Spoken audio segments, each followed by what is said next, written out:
Welcome to the Vault XL. This is a three-part live pertaining to Christa Pike, Brian C. Kohlberger, and a very, very dirty cop out of Houston, Texas. Let's start off with Brian C. Kohlberger. New mess pertaining to this trial that's been put on hold, complaints from his attorney about evidentiary material, and now the FBI has been accused of harassing a key witness for the defense. Thank you for joining me. Law and Crime Network is the source. There are a lot of tools that are available in JetMatch. These tools allow you to make comparisons of two or more people and how they relate to each other and share DNA. A genetic genealogy expert for accused murderer Brian Kohlberger claims she received a visit from the FBI after testifying in court for him. That has Kohlberger's lawyers asking questions. Thanks for joining us here on Law and Crime. I'm Anjanette Levy. Gabriela Vargas is one of several experts in genetic genealogy that Brian Kohlberger's lawyers have hired to advise them. Kohlberger's lawyers want to see the genetic genealogy information the FBI used to ID their client as a suspect. The state says it's a tip and they shouldn't have to turn it over. This is just a short portion of Vargas's testimony from about 2 weeks ago. Those matches that are revealed are only matches that have been opted out. Something in Vargas's testimony piqued the interest of the FBI after the prosecutors heard she may have been reneging on some of her testimony or a sworn declaration that she signed. Kohlberger's lead attorney explained what happened from her vantage point. Last time she was visited by chief FBI agents and about her testimony at the time of the declaration. That and our view impacts Mr. Kohlberger's due process rights and his rights to effective assistance of counsel. Ann Taylor told Judge John Judge that she would file a motion regarding what happens to witnesses after they testify in court. Latah County Prosecutor Bill Thompson explained why he asked the FBI to investigate after hearing Vargas might be questioning some of her own testimony. When we heard that, I reached out to the investigators and said, can you find out what's going on? And the FBI indeed undertook the investigation. And the reports are that Ms. Vargas claims that some of her declaration she inadvertently agreed to her side without fully reading it. You're documenting that, so we suppose it's Ms. Taylor. Now Thompson has told the court he will not cross-examine the witnesses that Taylor called to testify about genetic genealogy. But there are questions about whether the FBI agents visiting Vargas was proper. I spoke with former FBI agent Tracy Walder about it. Well, it's not something I typically hear about FBI agents going in and visiting a witness after that they have delivered testimony.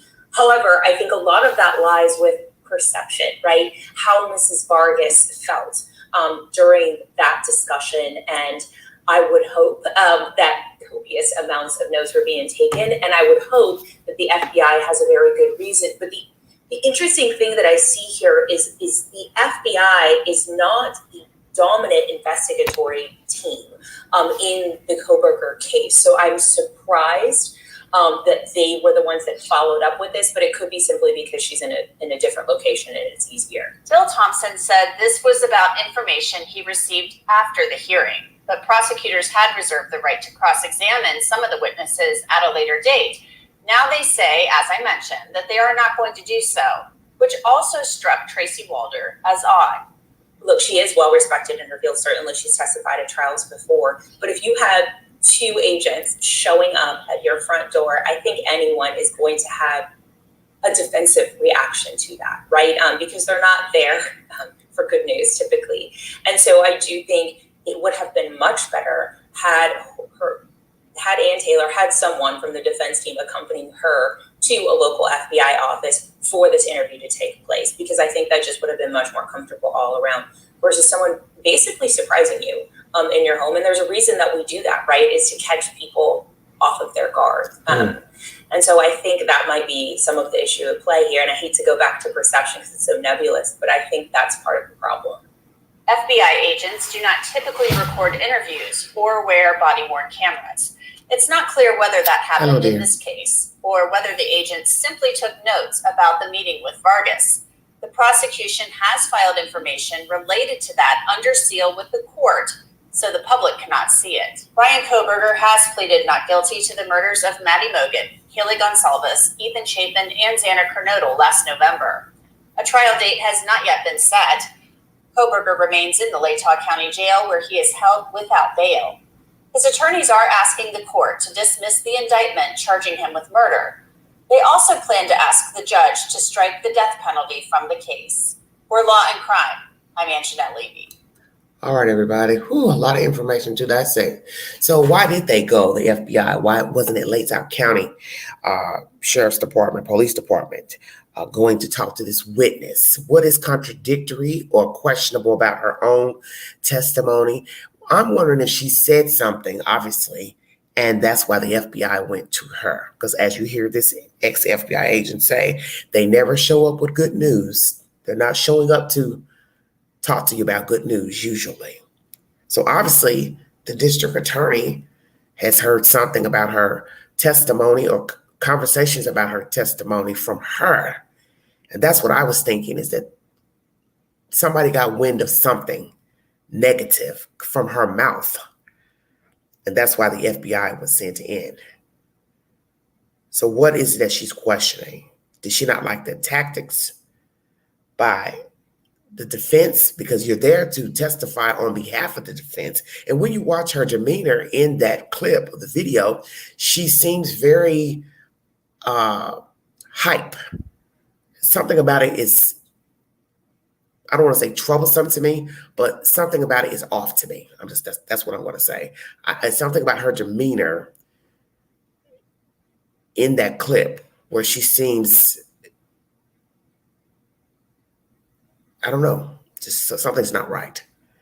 Could be just the way she talks, the way she carries herself when she's giving information pertaining to cases, but there's something off just about her testimony in the court. So now I find it interesting that the FBI has been sent in, but as you hear, this is some sealed information from part of the district attorney.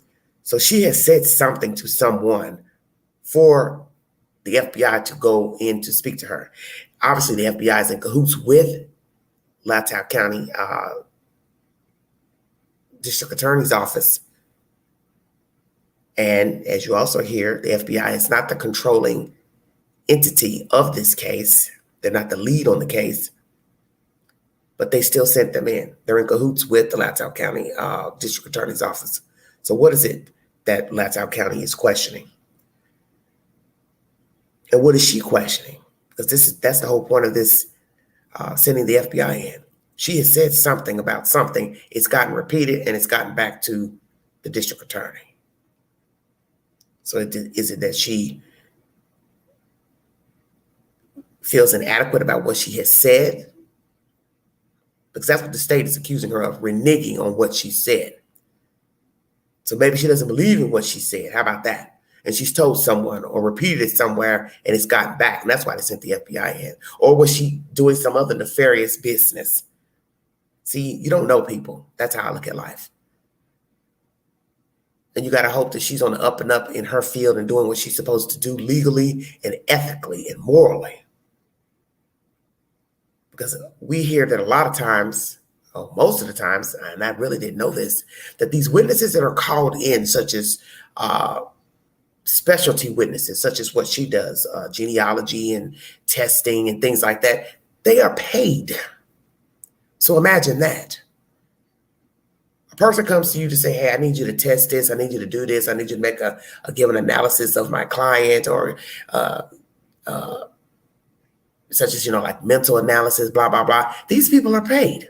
So whether it's scientific, DNA, mental specialists, psychologists or psychiatrists, they are paid. So you have to ask yourself, do these people believe the analogies and the information that they are giving? Or are they just doing it for their money? Because Ms. Taylor is making a lot of money representing Mr. Kohberger. I mean, you could pay off a lot of bills with what she's being paid hourly to represent Kohlberger. And I never knew that a defense attorney would make this kind of money from a state office. I've never heard of such. I didn't know they made this kind of money. But because this is a death penalty case, she's making a high dollar, because you have to remember they had to seek her out and find somebody to represent her. And she left one of the decedent's parents out in the wind, threw them out in the wind to take on this case. So this is a very interesting case in itself. It's got all kind of wranglings with trauma of the parents of the victims being in jail and getting in trouble with the law, the act itself against the kids, these mind games Kohlberger has been playing once he got this attorney. And now you hear they want the death penalty off the table. You just heard that. They wanted this case to be dismissed. They had a problem with the grand jury. They have a problem with the evidentiary material on the sheath. Now we have FBI visiting one of their witnesses. It's nonstop drama. And now the trial is on hold because he's waived his right to a speedy trial. So what was supposed to take place October 2nd, which would be next month, now you got to fast forward 6 or so more months from October, which will put us into the new year, because she's not ready for trial, Ms. Taylor. I'm going to give you a little bit of that information, and then we'll get on to the next subject matter. Thank you all so much for joining me. Law and Crime Network was the source of that information. Hello, Pen 10. Hello, Love Me. Thank you all so much for joining me. Early morning, I had to get up and get this live in before I go to work. Lord have mercy. So much going on. 3-part live, everybody. This is old SmackDown Saturday. This is pertaining to the trial being delayed. This was uploaded August 24th. The murder trial for the man accused of stabbing 4 Idaho college students to death last year has been postponed after he waived his right to a speedy trial. Court documents show defense attorney Ann Taylor told a judge Wednesday she might not be prepared for Brian Kohlberger's trial to begin in October as scheduled, KTVB reported. Kohlberger is charged with the murders of Ethan Chapin, 20, Madison Mogan, 21, Kaylee Gonzalez, 21, and Xana Kernodle, 20, who were found fatally stabbed last November in an off-campus rental home in Moscow, Idaho, near the University of Idaho campus. This case carries enormous weight for the families and the community, and this additional time allows both sides to be fully prepared for the next trial date. Shannon Gray, an attorney representing the Gonzalez family, told USA Today in a statement Thursday. Kohlberger, who was studying criminology at a nearby school, was arrested after investigators say they linked him with DNA found on a knife sheath left at the crime scene and discovered through surveillance footage that his car was in the neighborhood around the time of the killings. His attorney said in a previous court filing that he was out driving alone that night and not at the crime scene. What's next in the case? Kohlberger signed a waiver for his right to a speedy trial, according to a new court filing. The filing shows the trial is no longer required to start within 6 months from Kohlberger's arraignment, which happened in May. The trial had been scheduled to begin October 2nd. A new trial date will be scheduled after Kohlberger's next hearing in September. Latau County Prosecutor Bill Thompson has said he intends to pursue the death penalty if Kohlberger is convicted. A judge previously entered a not guilty plea on Kohlberger's behalf. Taylor said on Wednesday she plans to file a motion to strike the death penalty and to ban cameras in the courtroom, KTVB reported. USAtoday.com is the source. So we have the district attorney wanting to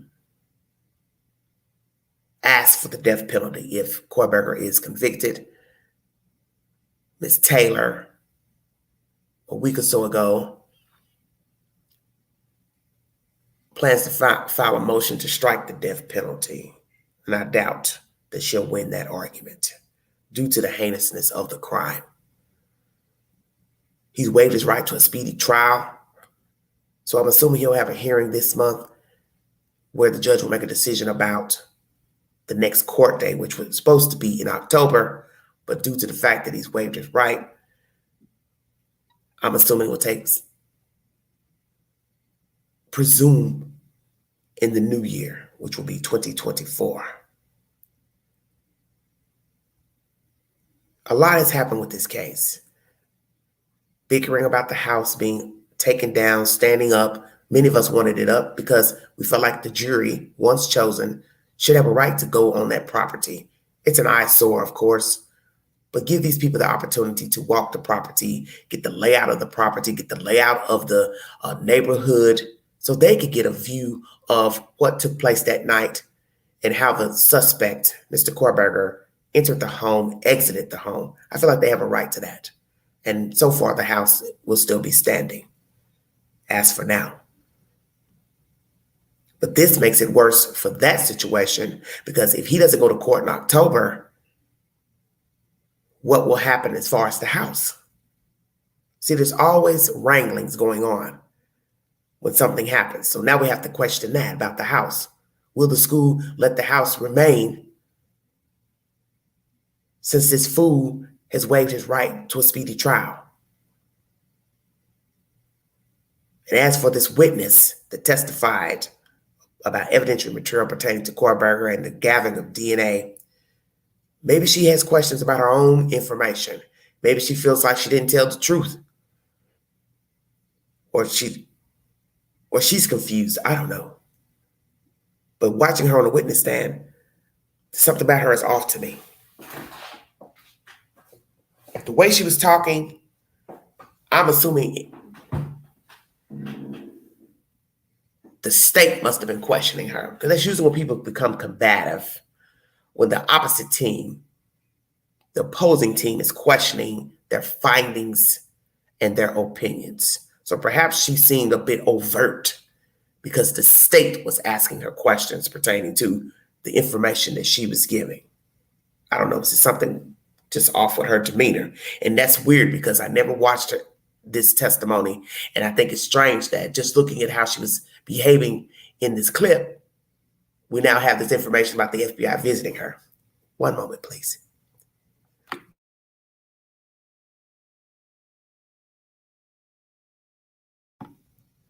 Okay, sorry about that. What is the issue with this lady? What is she questioning, and why did Latau County District Attorney send the FBI in to speak with her? Is there more to this story? When I get more information, I'll bring it to you.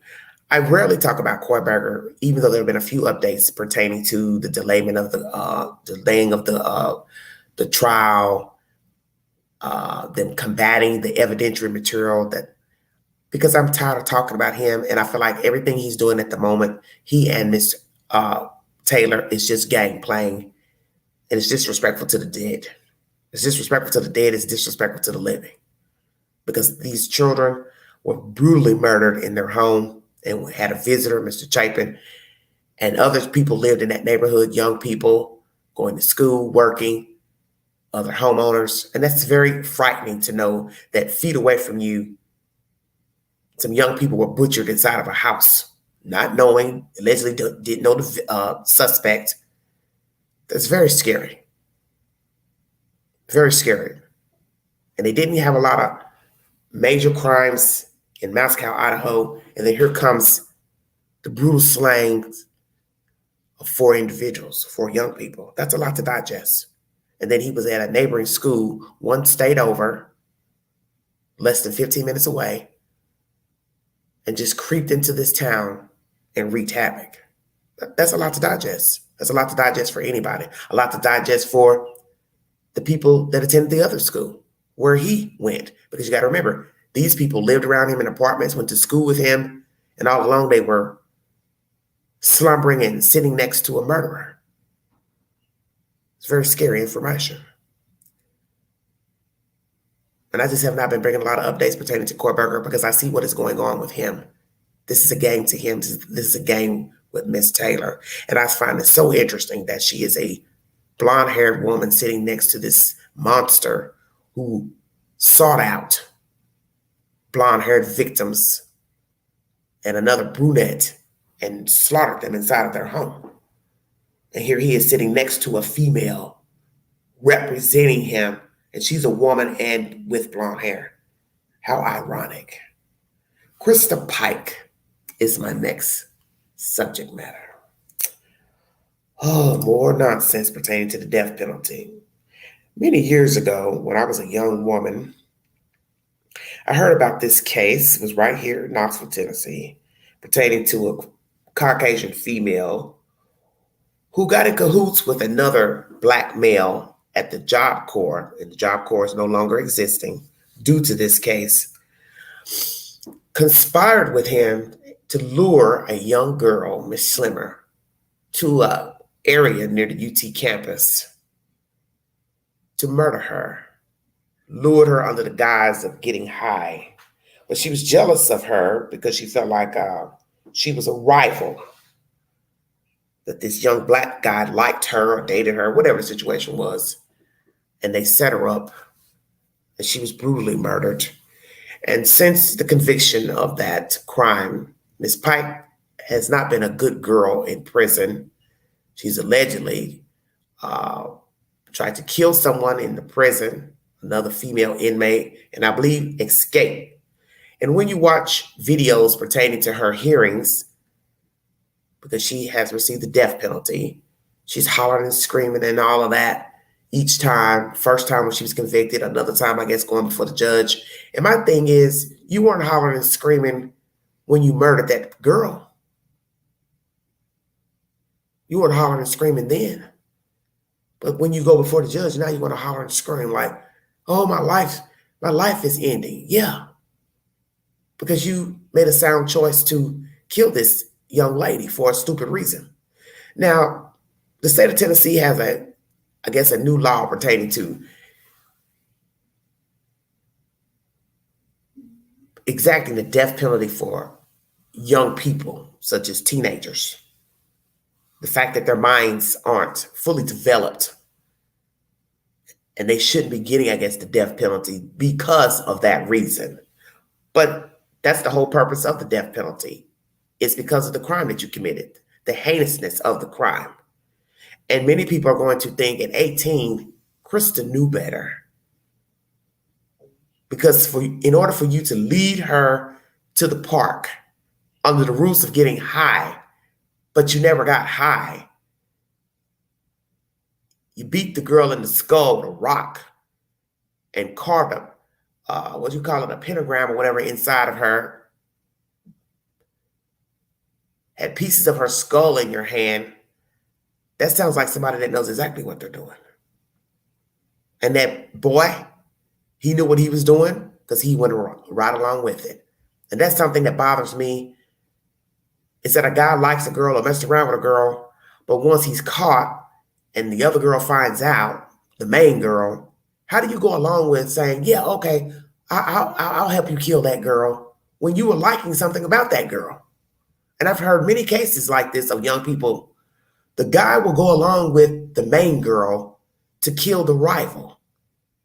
But in the end, you like the rival. You like something about her.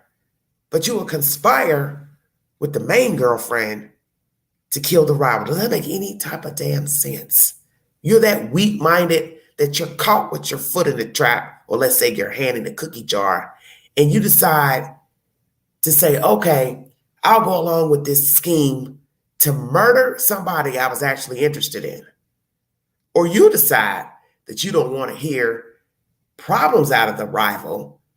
She's begging you for a relationship, or she pops up pregnant, some type of foolishness, and then you conspire on your own to kill her, and then ask the main girlfriend, wife, whomever, to help you kill the one that you were liking. Because it can go both ways. It could be the main girl, wife, conspiring, or it could be the guy decides, I got to get rid of this girl, this woman, she's trouble, she's causing me problems, I don't want my relationship messed up, but you didn't care about that when you're out there sneaking around. This is a very interesting story. This is my second subject matter pertaining to Christa Pike. Thank you for joining me.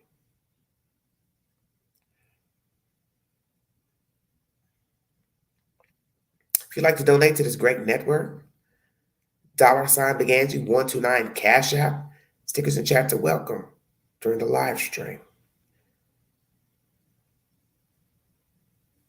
WBIR, Channel 10 News is the source. Very wicked story. Christa Pike asking the courts to reconsider her death sentence. Woman on Tennessee's death row is asking the courts to reconsider her death sentence. Christa Pike was convicted in 1996. She and 2 other people tortured and killed 19-year-old Colleen Slimmer. 10 News reporter Ryan Connors explains what the move means for the family of the victim. What happens next? Ryan? Robin, Christa Pike has tried on 3 separate occasions on both state and federal levels to get off of death row, but they've all failed. That's not stopping her and her legal team from giving it another try. Colleen's family says more than 25 years later, they're still looking for closure. They're not even caring about the victim. And they need to, because this is really, really hard on the family. You know, I went through hell, to be honest, and it's not right.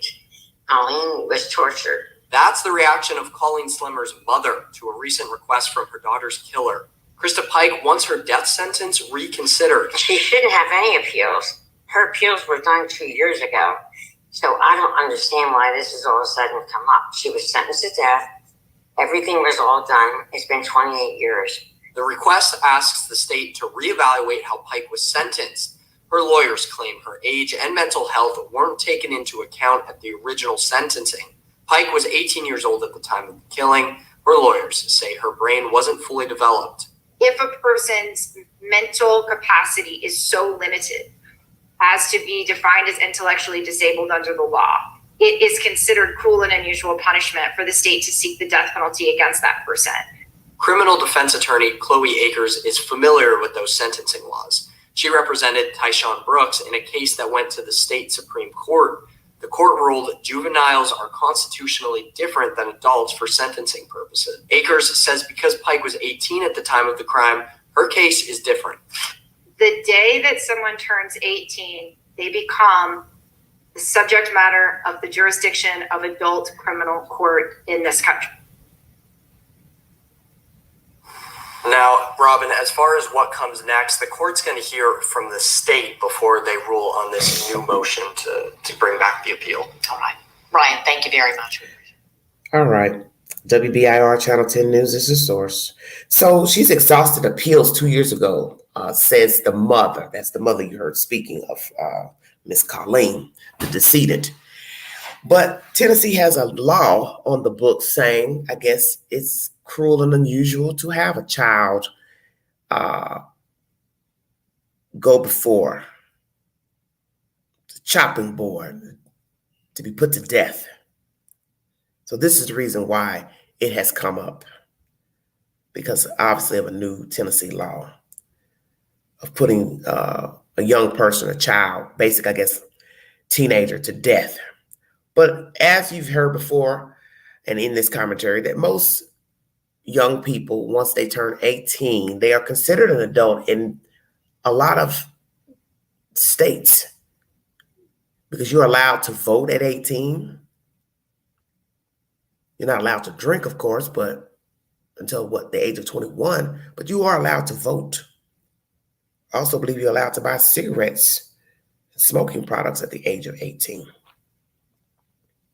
I could be wrong.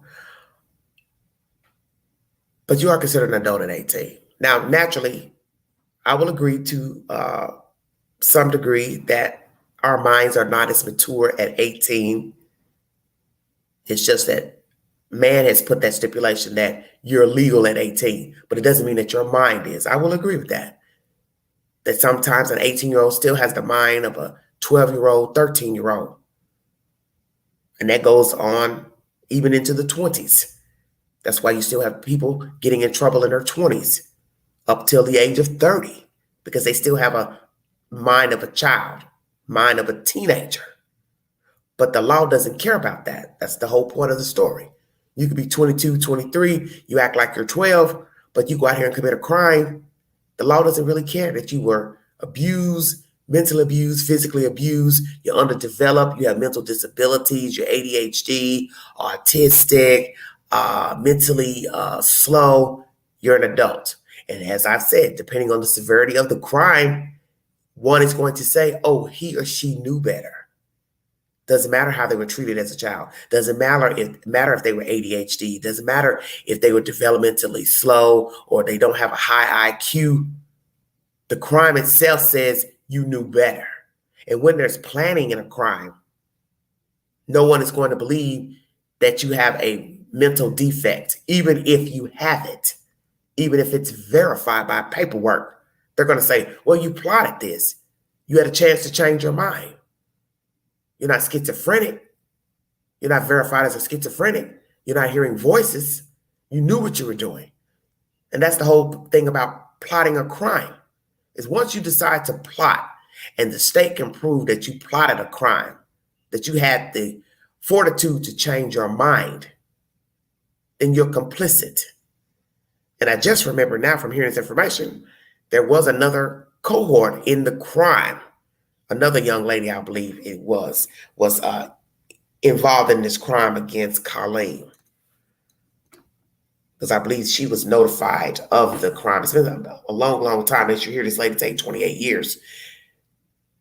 So this girl, Christa, is about what, 46 now? The victim would have been around the same age.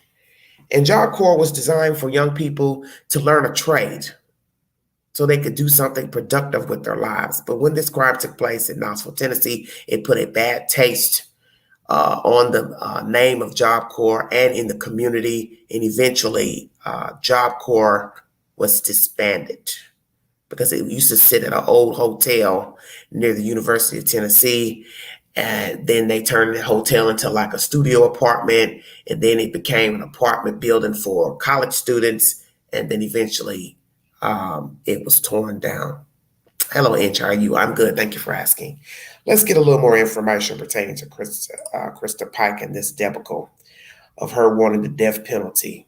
See, what I think is going to happen, first is going to be, we don't want the death penalty on the table. Then it's going to go from that to, can you let her out? She's done enough time already. She's done near 30 years in prison. Let's let her out. But I don't think she is remorseful for what she's done to Colleen. And the fact that she's been in prison, tried to kill another inmate and escape, that doesn't sound like somebody that's remorseful. Now, although this incident took place of her trying to kill another inmate, I think in the early 2000s, it's 20 plus years ago, that's still going to weigh heavy on the people who have to make the decision. Do I let this woman out?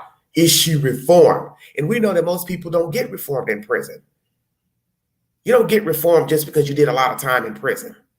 Yeah, you got a lot of time to think, but are you actually reformed? If you're not getting any type of therapy, you're not talking to a psychologist, you're not getting to the gist of what is wrong with you, you're not being analyzed, you're not seeking counseling daily, weekly, how can you be reformed? Self-reform. And it's easy to say that inside because you're not being tested. The test is out here where you're free to roam, have free will. When you're incarcerated, you have to do what somebody tells you to do. You have to get up when they tell you to get up. You got to eat when they tell you to eat. Out here is different. You're free to roam. And this is where the true test of life is, when you are free. And many people can't handle being free. That's why they're incarcerated in the first place.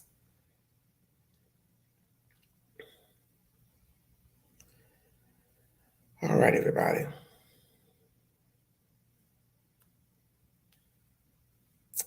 Let me see what information I have pertaining to this crazy female.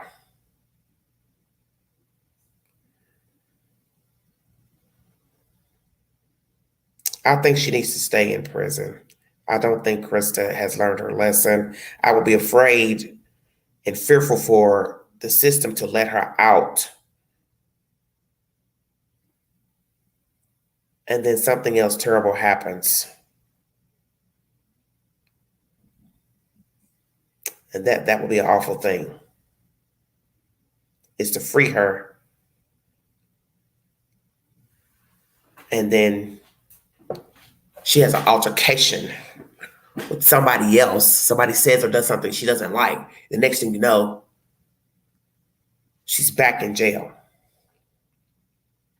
The request comes after the Tennessee Supreme Court ruled that juveniles are constitutionally different than adults when it comes to sentencing them for crimes.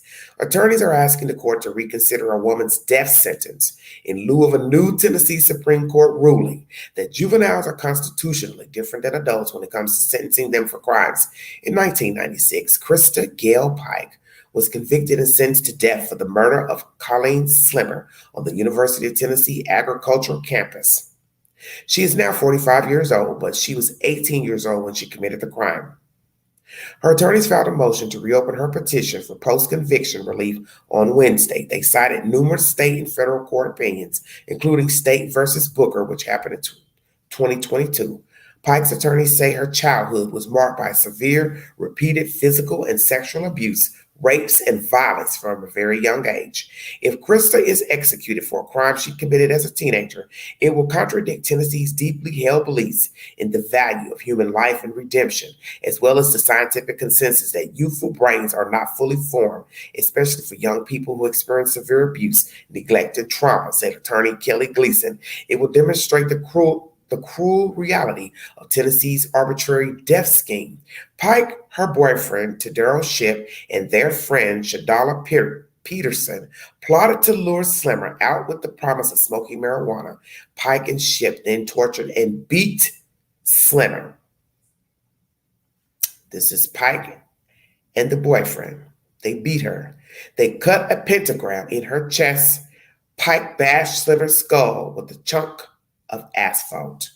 Since her sentencing, Pike tried to kill a fellow inmate and escape jail. An execution date hasn't been set for Pike. WBIR 10 News is the source. So with this new federal, ruling, Tennessee Supreme Court ruling, that juveniles are constitutionally different than adults. This is why her attorneys have come forward to try to get a hearing, to get the death penalty removed. We'll see what happens. Once again, as you heard in this commentary, Colleen's mother spoke and feels like justice has not been served. It's been 28 years, and Christa is still alive. She's tried to escape prison and also allegedly attempted to murder another female inmate. You're entitled to your opinion if you believe she is redeemed, that she can be redeemed. Now, we know if you believe in God and you turn your life over to Christ, you can be redeemed, but you have to want that. And as I said, the true test of redemption change is out here, not in prison. Because you hear a lot of people say that when they're in jail and prison. I've changed. I'm different. I'm no longer that person. I would never do that again. Well, how would you know that if you're not free? Because as you see, she's been locked up and acted out over the years. So from 95, 96 to 2000, that was just 4 years. She didn't have any self-control. Now, has she been in trouble since the early 2000s up until now? I do not know. But as I said, what will be frightful is if she, let's say, they take the death penalty off and then they try to take her up before the parole board, blah, blah, blah. And then some crazy parole board members let her out. And then you hear some crazy story of her stabbing somebody or beating somebody else in the damn head. Then the first thing everybody will say is, well, she ain't changed. She's a 50-year-old woman that's still jacked up, messed up. That abused kid is now an abused woman, an abuser rather. And that's what happens with people who are abused physically, mentally, sexually. They grow up to become abusers. That's proven. You see that with many adults, many sadists, rapists, serial killers, murderers. They were 9 times out of 10 abuses children, not all, but some. And they grow up to be abusers. But the point is, we as civilians and law officials cannot allow these people to walk around and abuse people because they were abused. Because if that's the case, you're also giving people a pass to be abusers. Well, he was abused as a child, so you got to understand why he abused a little girl, or why he beat up this man or beat up this woman or shot this person over here, because he was abused. She was abused. That will always be the excuse. They were abused, so this is why they're out here abusing. Let's give them a pass because they were just 16. They were just 13. They were just 17.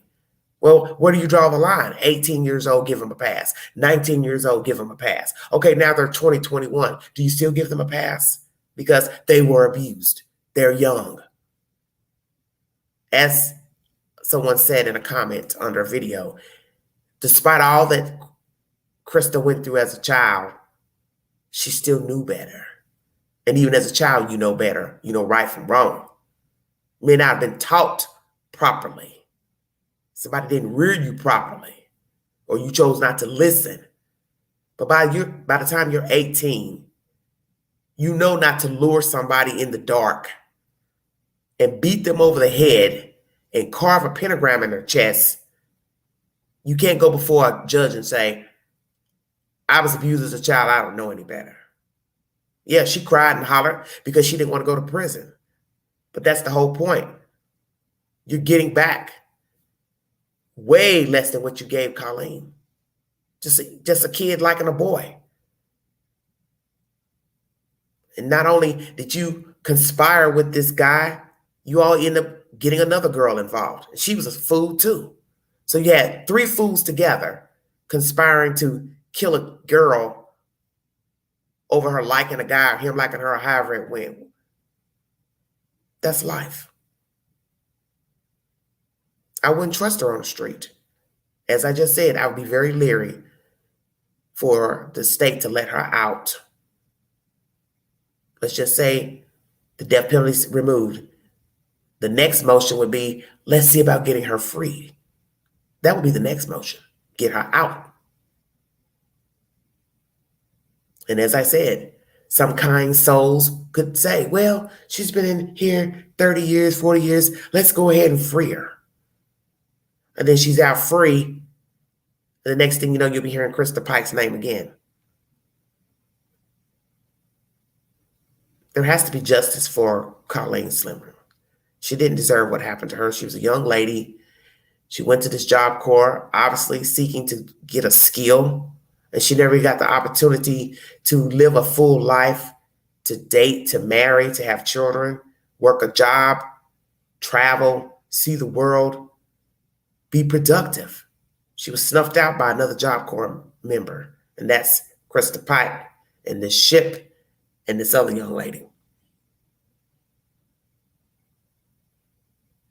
So now what we have to ask ourselves, if Christa,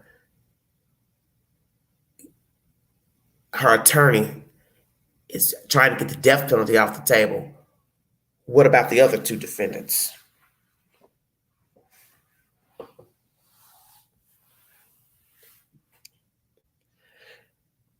I don't think the young lady got the death penalty. And I haven't heard any mention if Ship got it or not, because it's been a long time since I've heard information about this case. But they'll be asking the same thing. If he got the death penalty, get him off as well. Let him out too. And I do not know the sentence for the other young lady.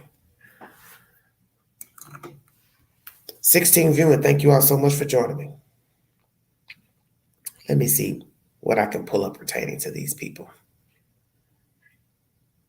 It's very sad.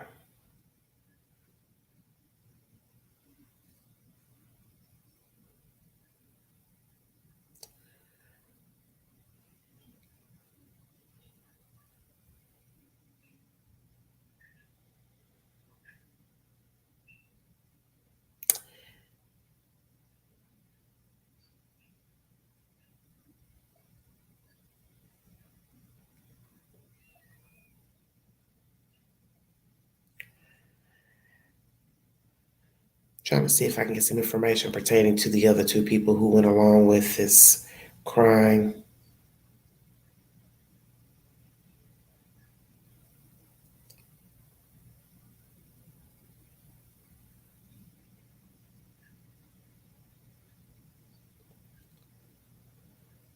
Okay.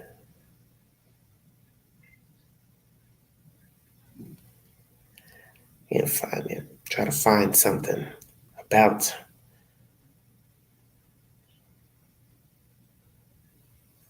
somebody asks, is he still alive? Let's see. What happened to Tadero Ship? Tadero Ship, 17 at the time, was sentenced to life with the possibility of parole plus 25 years. Wow. Shadala Peterson, 19, this is the other female, received probation after turning informant for the state's case against Pike and Ship. That was 2 days ago. Wow. So she was an informant. Shadala Peterson, 18, who turned informant, was convicted of being an accessory and received a sentence of parole. The murder involved a lengthy beating and torture, the cutting of a pentagram on Slimmer's chest, and the taking of a piece of Slimmer's skull by Pike as a souvenir. Wow. So she got parole.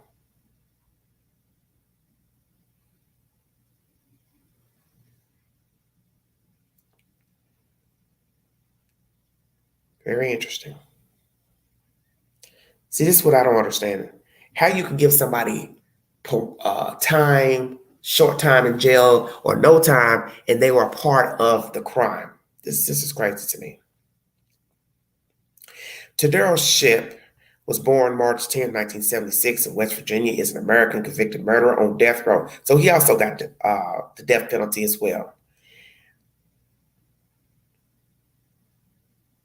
Very interesting.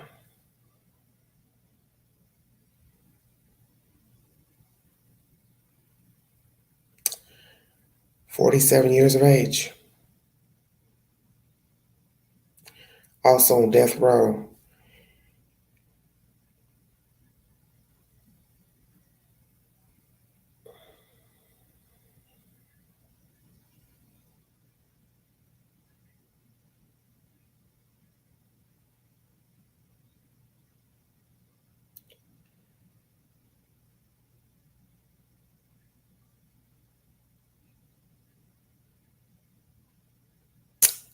So many years ago, Shadala R. Peterson of Cleveland, Tennessee, had been charged for an accessory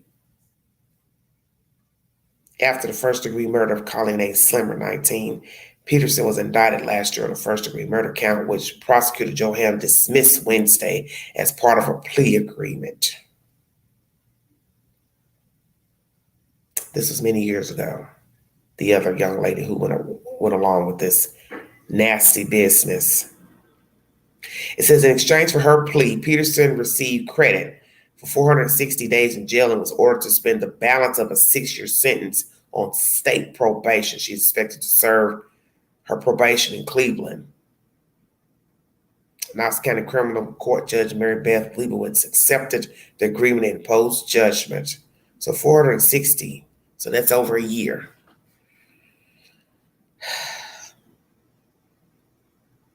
I'm very, very angry about it. I think the state should ask the parents what the state should do, Mae Martinez said in a telephone interview from her Orange Park, Florida home. I think if they gave her a trial or some kind of thing with the judge and jury, she probably would have gotten more. Exactly. Bill Crabtree, Ham's co-counsel, disagreed. We think that if this case were presented to a jury, this accessory charge is what the jury would have been able to convict her on, based on the available proof, Crabtree said. Wow.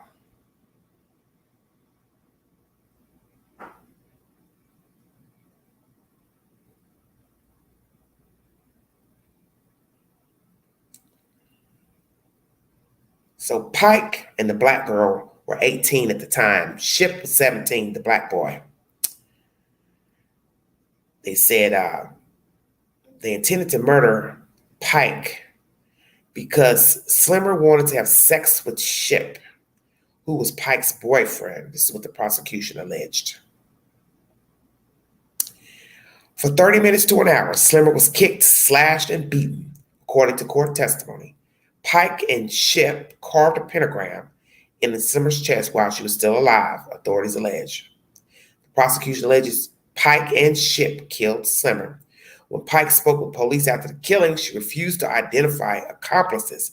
Ship told police Peterson and Pike conspired to confront Slimmer and that Peterson hit Slimmer in the attack. So Peterson was there, the other black girl.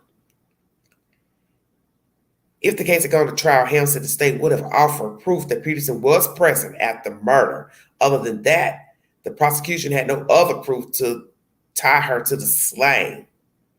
Helm and Crabtree declined after the plea to say what they thought Peterson did while Slimmer was being murdered. Of course, they're not going to say, because they know once you're there, you're still complicit.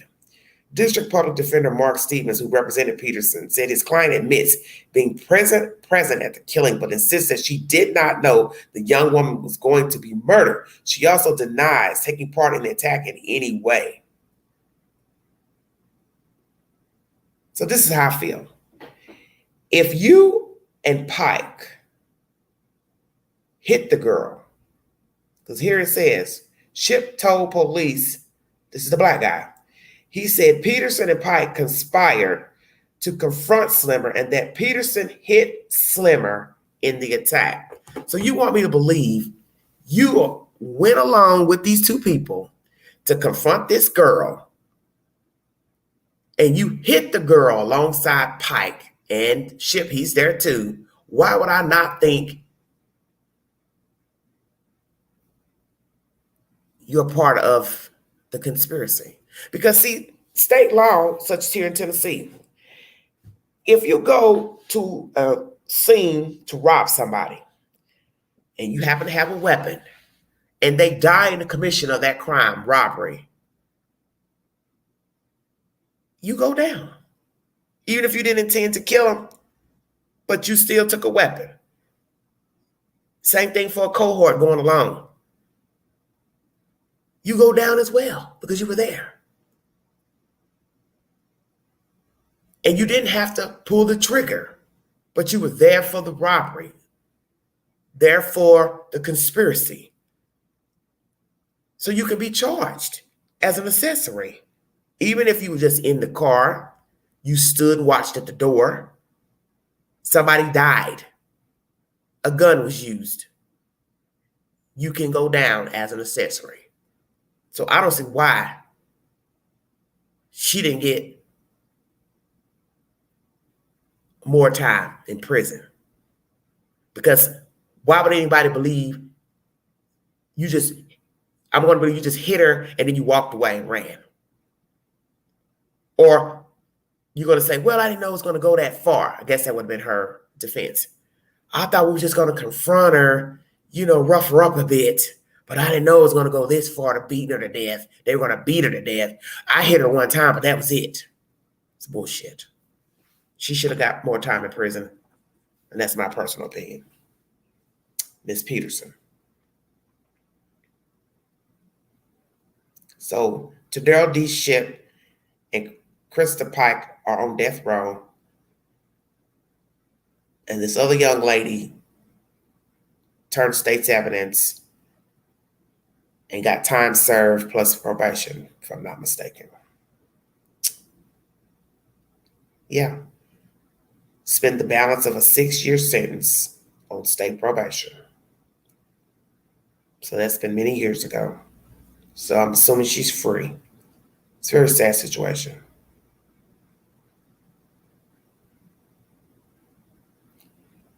And as you heard Ms. Martinez, Krista's mom, say, she's exhausted all her appeals 2 years ago. So why now is it a subject matter? But as I just said, Tennessee has a new ruling now, Supreme Court ruling about children being put on death row. So that's why this case is back in the news. And the attorneys for Ms. Pike are trying to get the death penalty removed. Thank you for joining me. My last subject matter is pertaining to a dirty cop out of Houston, Texas. This is a very disturbing story I'm about to bring to you. This is a sadist in the making. And this is the one story that shows you how sadists become sadists. And then murderers, kidnappers, because they have to have a start. And that's the one thing people don't really think about, is the start of a sadist, how he or she becomes who they are. They usually start young. They're fantasized about their crimes, and then they act them out. And it's just like, as I said, when you go window shopping, you go by the store window and you see the mannequin, and you see the mannequin nicely dressed.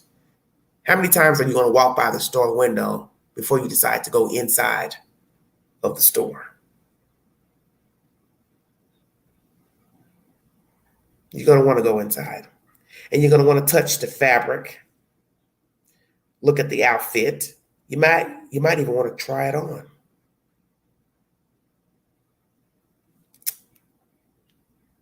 Well, peeping, gaping at women, it's the same thing. At some point, you can only gape, stare, stalk, peep through windows. You're going to want to go in. And you're going to want to have your way with the victim.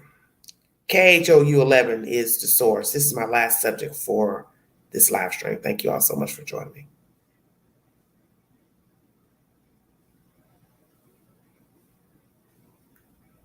It turns out after... Thank you very much. New overnight, a Houston police officer who quit his job is now out of jail. He's accused of exposing himself to 2 women and a toddler in Humble. Our Ugochi Loka joins us live from Deerbrook Mall, where one of those incidents took place. Ugochi, how is HPD responding to this? Yes, Steph and Dave, well, it turns out after this former police officer was charged with 2 counts of indecent exposure and 1 count of indecency with a child, Houston Police Chief Troy Finner says he was relieved of duty before he resigned this week. Now, KHU 11 was there when this former officer was released from jail and met with hecklers just several hours ago. Watch this. He going to jail. You about to go to jail. You about to lose your job. It's not that big girl. My goodness. Yeah, 25-year-old William Logan McCoy didn't respond much to people taunting him as he bonded out of the Harris County jail last night. According to court documents, McCoy is accused of touching his genitals in front of 2 different women on 2 different occasions, one time including in front of an 18-month-old in a car seat. Now, the first incident happened at the Hobby Lobby on Highway 59 in Humble, where McCoy allegedly walked up to a woman's car and started caressing his private area. Another time, a woman having car trouble at the Macy's parking lot at Deerbrook Mall, which is just 2 minutes away from that Hobby Lobby, was approached by McCoy, who asked if she had car trouble. Court records state when she peeked in his car to respond to him, he had his pants down. What's even more disturbing about all of this is when investigators asked him initially, hey, why did you expose yourself to these women? Steph, he supposedly told them, well, I was hoping they'd be happy with what they saw. Coming up in the next hour, we'll share more about this former police officer's background with the Houston Police Department. If he was trying to be funny with that comment, that certainly was not funny, and those are disturbing allegations. Ugochi Loka, live from Deerbrook Mall. Thank you. All right. So, wow. William McCoy, 25 years of age, was initially relieved of duty by the department before resigning on Monday, August 28th. He is a Caucasian male, and he obviously felt entitled to do what he did. He's also exposed himself in front of an 18-month-old child, and you hear he's approached 2 women on 2 different occasions, one at a mall and one other shopping area 2 minutes from that one location. I can't imagine somebody stopping to ask for help, asking to help me in a car. My car, I'm having car trouble. And then you peer into his car, however it was going, and he's got his penis out, obviously. And obviously he must feel like he's got some junk in his trunk. Because as you hear, they asked him, well, why did you do it? And he said, I thought they'd like what they see, what they would be seeing. So I guess he feels like he's well endowed downtown. Well, sir, you may be well endowed downtown, but the point is you're approaching women and you're also a police officer. You know better. You decided to uphold the law, allegedly. You took an oath and you violated that oath. And even if you weren't a police officer, what you have done is egregious. It's disgusting. It's vile. And as I said, he's a sadist. We don't have to say a sadist in the making. He's already crossed the line by exposing himself. So he's already there. He's gone past the thinking, the plotting, the fantasizing. He's decided to act it out. And this is why we have the crimes we have. Because let me tell you, this is a stair step. First is, as I said, it's peeping, it's porn, it's peering, lurking, stalking, looking.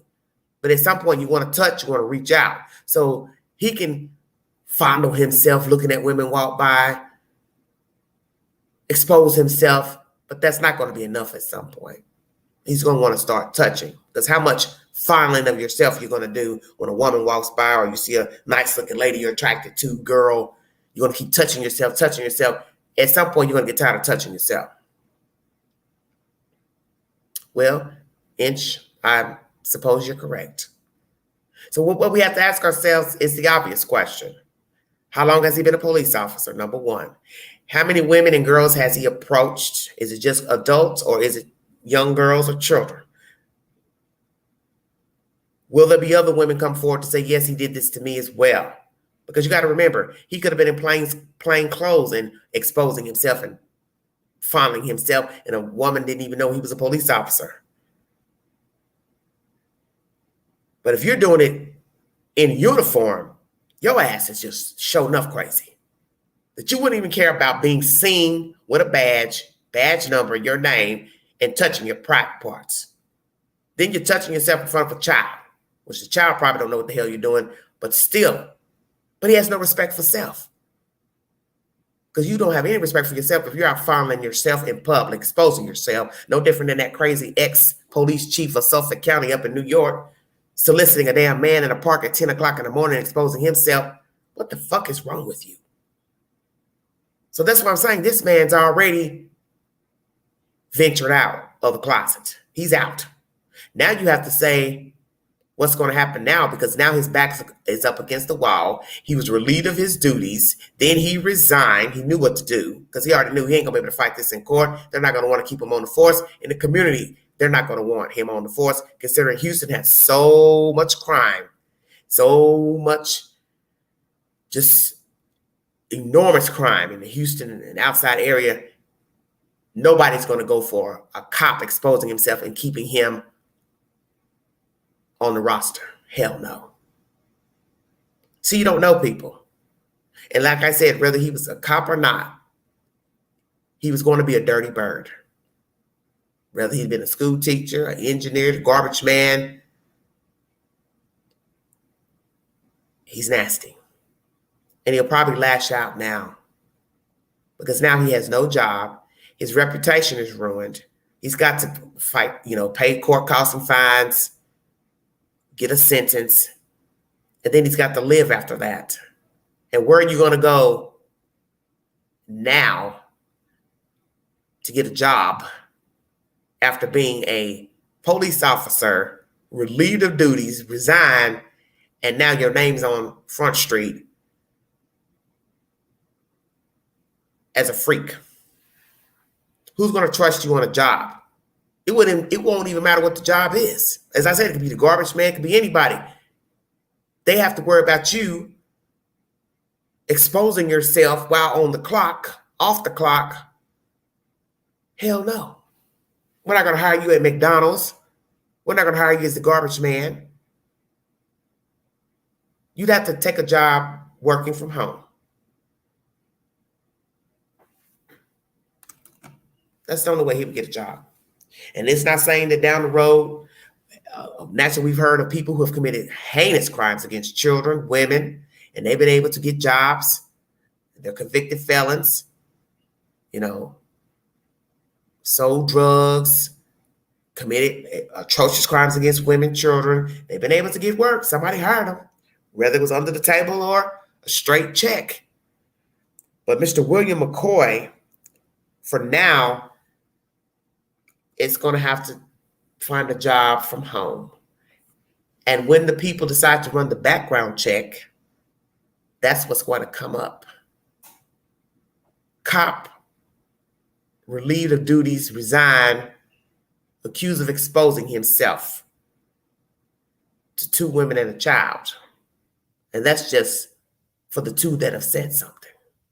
What about the ones who haven't and those who may come forward? I'm telling you, we will be hearing about Mr. McCoy down the road. This isn't his first rodeo. And now that he's outed, he's going to have a hard time trying to navigate and live. He's going to become desperate, because most sadists do. And he's going to act out. And I think it's going to be a really bad scenario. It's going to be way worse than him fondling himself and pulling out his private parts in public. He'll probably touch someone, follow a woman somewhere, kidnapping, rape. That's where I see this going. Because now he has nothing to lose. He has no image to maintain. It's a free fall now. I want to thank you all for joining me. Like, share, subscribe, drop your comments below. Please take the polls on my community board. This was a Saturday smackdown of different subject matters and breaking news. Christa Pike, Brian Koberger, and this Mr. William McCoy was my subject matter for this Saturday morning. Please check out my extensive library in the queue. I have thousands of videos pertaining to different commentaries and content. Share this video, because these were some very interesting stories that I've discussed on this early morning. Please stay hydrated. The temperatures are back rising now in some parts of the South. We are now getting back in the 90s.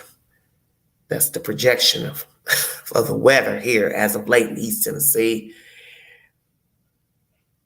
And once again, if you'd like to donate to this great network, $Big Angie 129 Cash App. Stickers and chats are always welcome.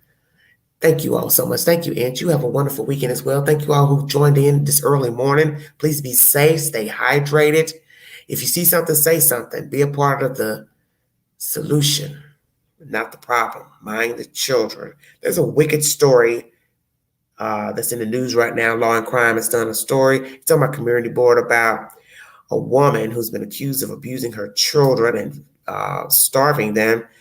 And it's another religious fanatic. Please go to my community board for that said storyline. She and her business partner are accused of abusing her kids. I'm wondering if there was something going on between she and this woman, because there's something off about that as well. And in one of the pictures that they're showing on Law and Crime Network, it's just the lady and her kids. Don't know if that's just a picture of her and her kids, but allegedly she's supposed to be married. So I don't know if she's still married or not, because what was interesting is that the husband is not a part of the charges. And why would that be if you're currently married? So are they married, separated? What is the deal? Oh, Lordy, there's always something. And she was also a YouTuber. Had a big following of 2 million followers. So obviously she's made a nice piece of money from YouTube many years ago. Don't know if she was still a YouTuber, but nonetheless, she has now been charged with child abuse, severe child abuse, starving the children. They said the children were, what was it, emaciated? So that means they were below weight, severely below weight. Please check out my community board for those said updates. And any story I don't talk about, I bring an update to the channel. I don't have to necessarily discuss it, but I will post an update to my community channel. And please check out my video pertaining to Summer Wells yesterday. I talked to some people in the public pertaining to their opinion of the case, and 2 women feels like she was sold. Possibly alive. But as I said, if she was sold for nefarious reasons, sex trafficking, I wouldn't see her being alive due to her age and the circumstances for which a person would be using the child. Comment on that video. Give me your opinion. You all have a wonderful weekend. You have been listening to The Vault. Exhale.